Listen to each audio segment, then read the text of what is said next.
اونچی آواز سے پکارنا. بعض عربی مدینہ آئے, نبی علیہ السلام سے کوئی کام, ممکن ہے دین سیکھنا ہو, کوئی بات کہنی ہو, تو انہوں نے کیا کیا, آپ کے کمروں سے کے باہر کھڑے ہو کر یا محمد کہنا شروع کر دیا.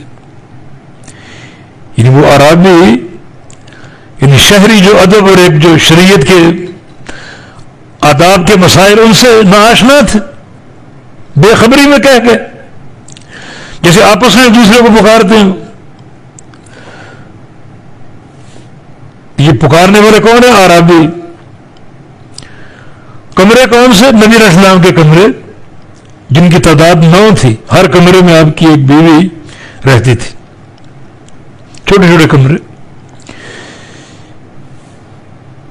جن کے سائز کے بارے میں یہ داؤد بن قیس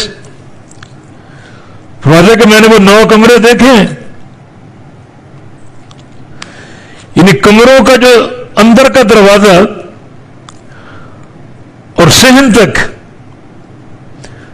7 سے 8 ہاتھ کا فاصلہ, اور کمرہ خود تقریباً 10 ہاتھ کا. یعنی سمجھے کہ 12-13 زیادہ 15 فٹ وہ کمرے کی چوڑائی اور لمبائی. اس طرح کے 9 کمرے تھے جس میں آپ کی بیویاں رہائش پذیر تھیں.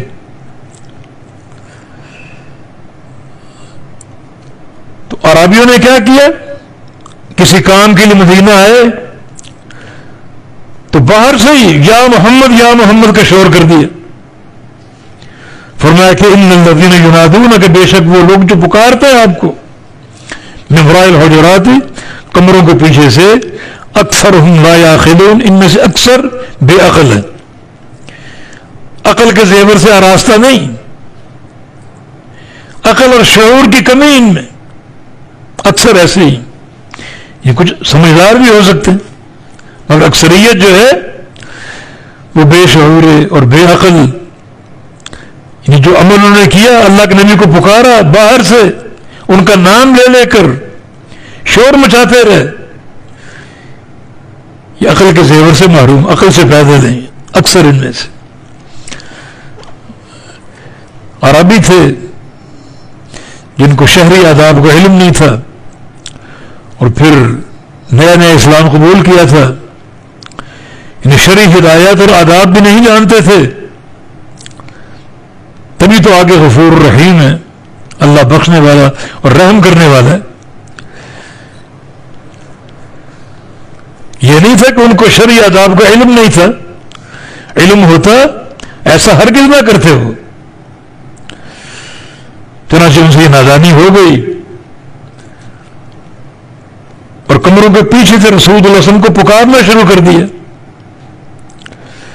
اب اللہ کے نبی ہیں آپ, جن کے ذمے امت کا کام ہے, دعوت کا کام ہے, توحید کا کام ہے,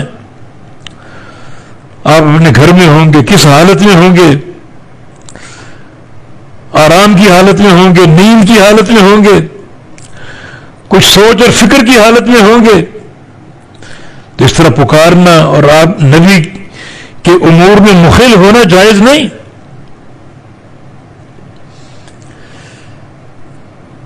پوری امت کا درد اللہ کے نبی کے سینے میں, اس بارے میں سوچ و بچار ہو سکتی.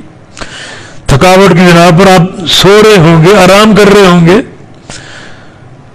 اندر کیا کیفیت ہے کسی کو علم نہیں ہے. تو پھر یہ نہیں کہ آپ کو بلند آواز سے پکارنا شروع کر دیا جائے, یہ نبی کی شان کے خلاف.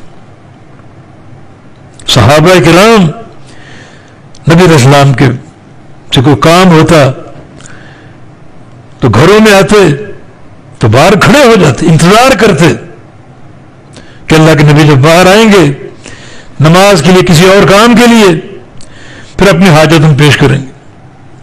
اور کبھی اگر کوئی ضروری معاملہ ہوتا ہے, جیسے ایمرجنسی ہوتی, تو حدیث میں تھا کہ کنا نقرأ باب النبی صلی اللہ علیہ وسلم بالاظافیر, ہم اللہ کے نبی کے دروازے کو ناخنوں سے دستک دیتے, ناخن سے. یہ ناخن ایک ہاتھ سے پیٹنا زور زور سے, اس طرح نہیں, یہ بھی نبی کے مقام کے خلاف ہے.